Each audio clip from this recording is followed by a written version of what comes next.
ओम नमो भगवते वासुदेवाय. ह्या 5व्या स्कंधामध्ये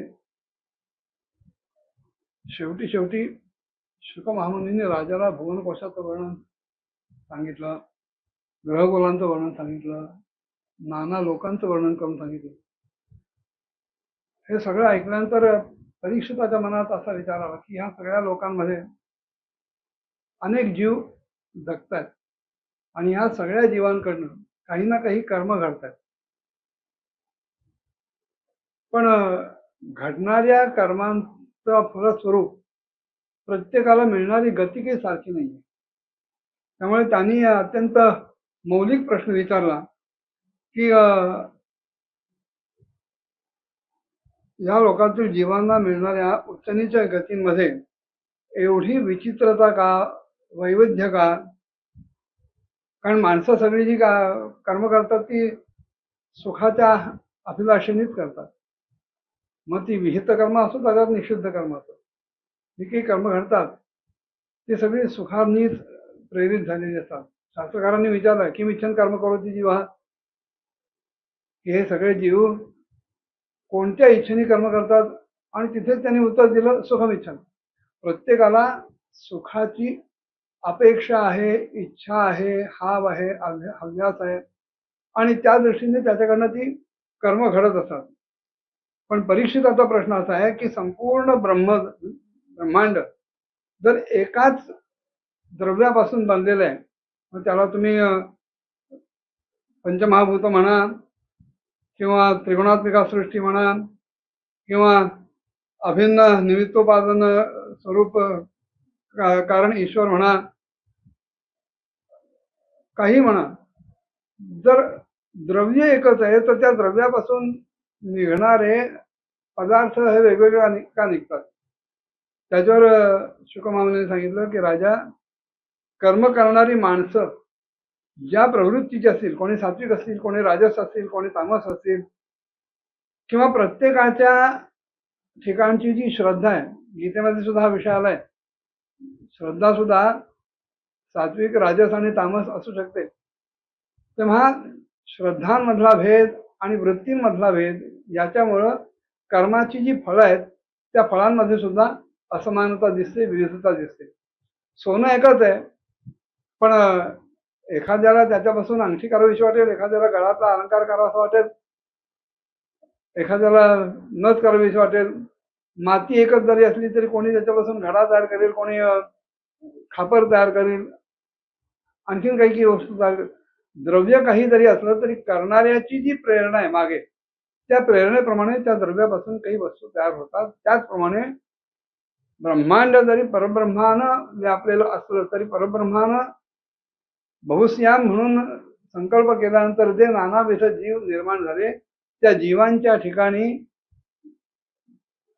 सात्विक, राजसिक, तामसिक अशा वृत्ती निर्माण झाल्यामुळं किंवा श्रद्धांमध्ये भेद असल्यामुळं त्यांच्या कर्माची फळं सुद्धा ही कमी अधिक प्रमाणात वेगवेगळी मिळाली. विहित कर्माने कदाचित उच्च गती मिळेल, पण त्या उच्च गतीमध्ये सुद्धा पातळ्या अनेक असतील. निषिद्ध कर्मामुळे सुद्धा नीच गती मिळेल, पण त्या नीचतेमध्ये सुद्धा अनेक पातळ्या असतील. कर्माच्या मागची प्रेरणा, त्याची वृत्ती, कोणता गुण आहे ह्याप्रमाणे ती फळं त्याला मिळतात. आणि म्हणून यावेळेला आता म्हणाल मी तुला निषिद्ध कर्मांचं फळ काय असतं ते सांगतो. आणि निषिद्ध कर्म याचा अर्थ पापकर्मच आहे. आणि अशी जेव्हा पापकर्म जीवाच्या हातून घडतात, बरं ती घडतात ती अनादिकालीन अशा अविद्येला वश झाल्यामुळंच ती घडत असतात. तेव्हा अशा निषिद्ध कर्माचा जो परिणाम आहे तो अनेक प्रकारच्या नारकी गती जीवाला देत असतो. हजारो नारकी गती आहेत असं शुक महामुनी सांगतायत. आता मी म्हणाल त्याचं अगदी विस्तृत वर्णन करून सांगतो. हे ऐकल्यानंतर परीक्षिताने विचारलं, महाराज तुम्ही आता ज्या नरकांचं वर्णन करणार आहात, हे नरक म्हणजे ह्याच पृथ्वीवरचा काही एखादा विशिष्ट भाग आहे, प्रांत आहे, देश विशेष आहे का ह्या त्रिलोकाच्याही बाहेर कुठे त्याचं स्थान आहे किंवा अन्यत्र कुठे काही याचं स्थान आहे? राजाचा प्रश्न ऐकल्यानंतर शुक महामुनी म्हणाले, राजा, हे नरक त्रैलोक्याच्या बाहेर नाही आहेत, त्रैलोक्यातच आहेत.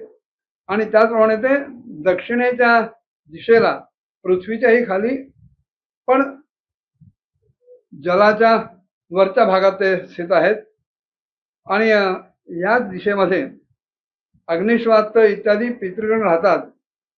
आणि ते अत्यंत एकाग्रतापूर्वक आपल्या वंशजांनी जी काही कर्म केली असतील त्या कर्मांचं त्यांना योग्य फळ मिळण्यासाठी त्यांच्यासाठी मंगल कामना करत असतात. ह्या नरक लोकामध्ये सूर्यपुत्र पितृराज भगवान यम आपल्या अनेक सेवकांच्या बरोबर राहत असतो. आणि त्याचप्रमाणे भगवंताची आज्ञा उल्लंघन न करता आपल्या दूतांच्या बरोबर तिथे जे कोणी मृत जीव आलेले असतील त्यांच्या दुष्कर्मांच्या प्रमाणे त्यांना त्यांच्या पापाचं फळ जो काही दंड आहे तो देतो. यमाच्या दरबारात जीवाच्या प्रत्येक कर्माची नोंद तिथे घेतलेली असते. आणि ते जे त्याचं चित्रण असतं ते अत्यंत गुप्त रूपानं चालतं. आपल्या नकळत आपल्या सगळ्या कर्मांचे ठसे दरबारी उपस्थित असतात, राखून ठेवलेले असतात. गुप्तधातूचा अर्थ आहे रक्षण करणं. आपल्याकडचे पत्रव्यवहार गहाळ होतील, पण यमाच्या दरबारात चित्रगुप्तांनी ज्या ज्या जीवांचं त्याच्या कर्मांचं चित्रण केलेलं असतं ती चित्रणं कालत्रयी नष्ट होत नाहीत आणि त्याप्रमाणे त्यांना फलं मिळतात. आणि असं सांगून शुक महामुनी आता नरकांचं वर्णन राजाला करून सांगतायत. फक्त हे वर्णन एवढ्यासाठीच आहे की कुठल्या पापाला कुठली शिक्षा मिळते, कुठला दंड मिळतो हे लक्षात घेऊन माणसांनी त्या त्या पापापासून निवृत्त राहावं, बाजूला राहावं. ती पापं आपल्या हातून होणार नाहीत याची काळजी घ्यावी, खबरदारी घ्यावी. कारण रोग झाल्यानंतर उपचार करणं हे कोणालाही शक्य आहे, पण रोगच होता कामा नये ह्या दृष्टीने काळजी घेणं हे शहाण्या माणसाचं लक्षण आहे. तेव्हा जी की पापं घडतात, काही पापं आपसूक घडतात किंवा अनाहूतपणे घडतात, निर्हेतुपणे घडतात, आणि काही पापं सहेतुपणे सुद्धा घडतात. तेव्हा कुठल्या पापाला कुठलं प्रायश्चित शिक्षा आहे हे सांगण्यासाठी त्याने नरकांची वर्णनं सांगितली. ती काय आहे ती पुढच्या भागात बघूया. ओम नमो भगवते वासुदेवाय.